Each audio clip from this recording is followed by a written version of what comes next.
সকাল বন্ধুরা, কেমন আছো সবাই? আশা করছি ভালো আছো, সুস্থ আছো, আর আমিও ভালো আছি। উইকিতাস ডেইলি ব্লগে আবার একটি নতুন ভিডিওর সাথে তোমাদের সবাইকে জানাই অনেক অনেক স্বাগত, অনেক ভালোবাসা।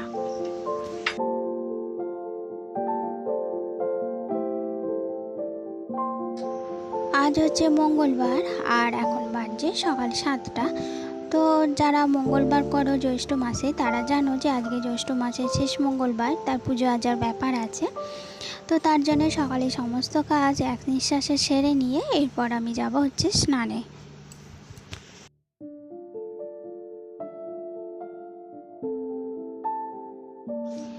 তো তোমরা তো জানো, যারা আমার ব্লগ দেখো, আমাদের একবারই লোক, ওই জন্য সবসময় কিন্তু বাথরুম ফাঁকা থাকে না, বিশেষ করে এই সকালবেলাটায়। তো সকালবেলাটায় স্নান করা একটু চাপারই হয়ে যায়, কারণ এই সময় সকলেই বাথরুম যায় ঘুম থেকে ওঠে। তো তার জন্য ওয়েট করছিলাম। তো তারপর ভাবলাম ছেলেটার এই জামাটা আছে, তাহলে একটু সাবান দিয়ে দিই। আসলে কি বলো তো, প্রতিদিনই তো বৈকালবেলা করে খেলতে যাচ্ছে, আর যে জামাটা পরছে সেটা তো আর পরাই যাচ্ছে না।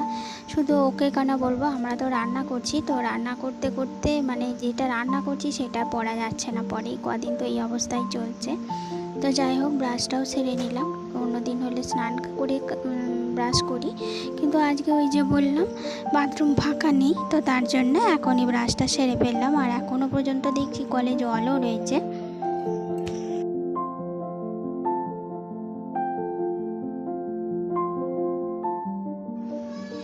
তো যেহেতু স্নান করবো, তার এই দিকটা প্রচণ্ড বাঁশ পাতা পড়ে, তোমরা তো জানো। তো দেখতে বাজে লাগে, আর এই দিকটা সকালে ঝাঁট দেওয়া হয়ে ওঠে না, কারণ আমি ছাড়া কেউ সকালে স্নান করে না। তাই আমি স্নানের আগে যেদিন পারি একটু এইখানটায় ঝাঁটটা দিয়ে দিই। তো আজকেও সেরকম একটা পাতা পড়েনি, কারণ আগের দিনে অনেক পাতা পড়েছিল, যেগুলো আমার ভাসুর স্নানের আগে ফেলে দিয়েছিল।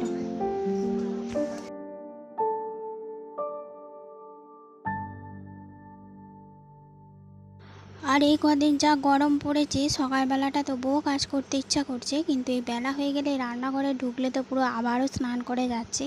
তো এই কদিন তো এই চলছে, আর এই গরমে এভাবেই করতে হচ্ছে, কিছু করার নেই।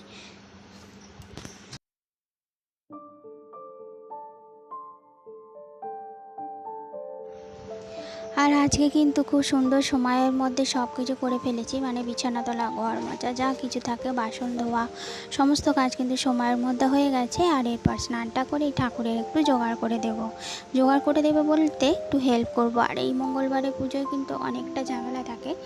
তো তোমাদের মানে তোমরা যারা তারা তো জানো, অবশ্য সবার নিয়ম সমান নয়।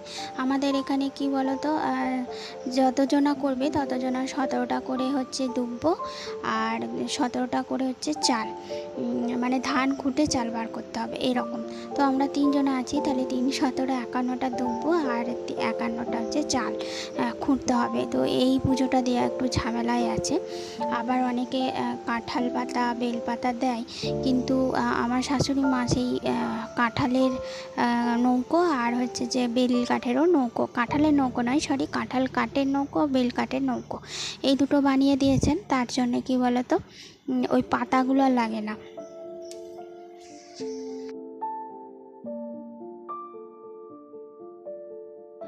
তবে বিয়ের আগে আমি বিয়ের আগে থেকেই এই ব্রতটা আমি করি।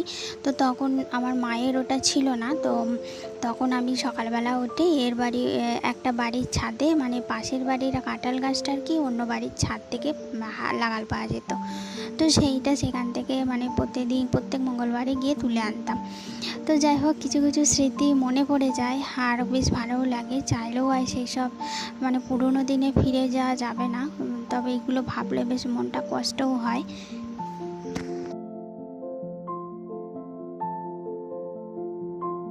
আমি আমার ছোটোবেলাটা সত্যিই খুব এনজয় করেছি। আমার বোন অতটা করেনি, কিন্তু আমি কী না করেছি, মাছ ধরেছি, মাঠে খেলতে গেছি, তারপরে এই ফুল চুরি করে ফুল আনতাম ভোরবেলায় ওর গাছ থেকে ব্রত থাকতো একটা বৈশাখ মাসে, তো তার জন্যে ভোরবেলায় উঠে চলে যেতাম।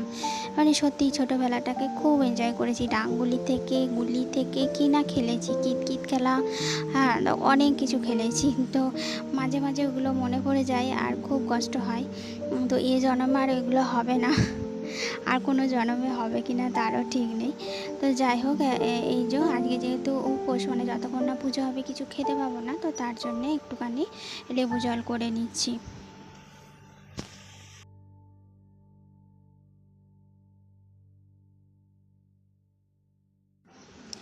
আর এখনকার বাচ্চাদের তো ছোটোবেলার মানে সেরকম কিছু নেই, সবাই সেই ছোটো থেকেই ফোন, খেলাধুলা আর নেই। এখন এই যে স্মার্টফোনের যুগ হয়ে গেছে। আমাদের সময় তো টিভিও ছিল না, টিভি ছিল না বলতে কেবল লাইন ছিল না।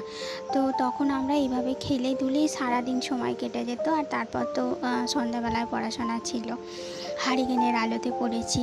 হ্যাঁ, মানে সত্যিই খুব এনজয় করেছি ছোটোবেলাটা। কিন্তু এখন সেই সব দিন আর নেই, আর সেই সব খেলাধুলাও আর নেই, আর সেই সব কী বলবো, ছোটোবেলাও কারণ নেই। যাই হোক, এখনকার ছেলেরা মানুষ হচ্ছে পুরো অন্য লাইফস্টাইলে।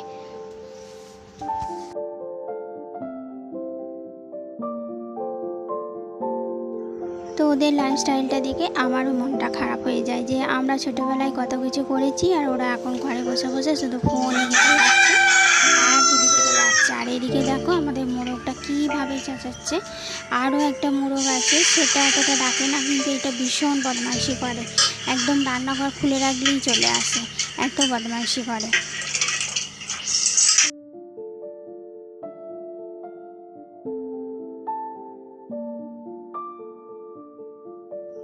তো যাক, এদিকে ভাতটা বসিয়ে দিলাম, কেন কি আমি উপোস, কিন্তু আমার স্বামী বা আমার ছেলে তো খাবে, ওদের জন্য তো আমায় রান্না করতেই হবে।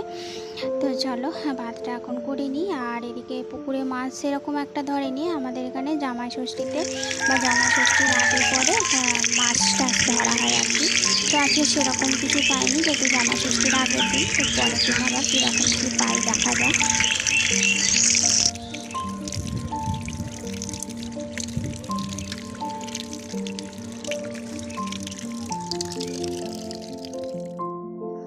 তো এই মাছটা দিয়ে, পটল দিয়ে, আলু দিয়ে ওদেরকে একটু পাতলা করে দুপুরে ঝোল করে দেবো। আর টক দই পাতা আছে, তো এটাই হয়ে যাবে। আর আমি তো দুপুরে ফলাহার করব, ফলাহার বলতে চিড়ে, মুরগি, দই, দুধ এইসব দিয়ে আর ফল দিয়ে খাবো। তো চলো রান্নাটা ঝটপট করে সেরে দিই।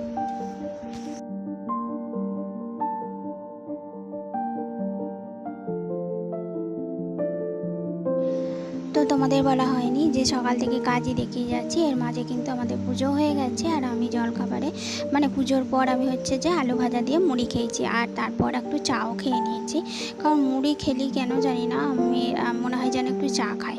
তো সেই জন্য একটু চাটাও খেয়ে নিয়েছি। আর চলো তোমাদের সঙ্গে গল্প করতে করতেই আমার কিন্তু রান্নাটাও কমপ্লিট হয়ে গেল।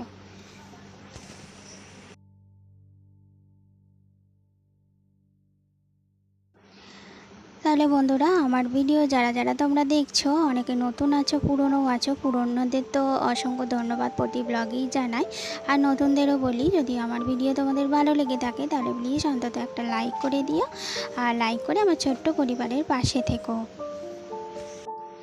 জানি অনেকেই আমার ছোট্ট পরিবার বলে পাশে থাকে না বা সাবস্ক্রাইব করে না, তবু তাদের কাছে আর একবার রিকোয়েস্ট করবো, যদি আমার ভিডিও ভালো লেগে থাকে তো প্লিজ চ্যানেলটিকে সাবস্ক্রাইব করে আমার পাশে থেকো। তো চলো আজকের মতো টাটা, দেখা হবে নেক্সট ব্লগে।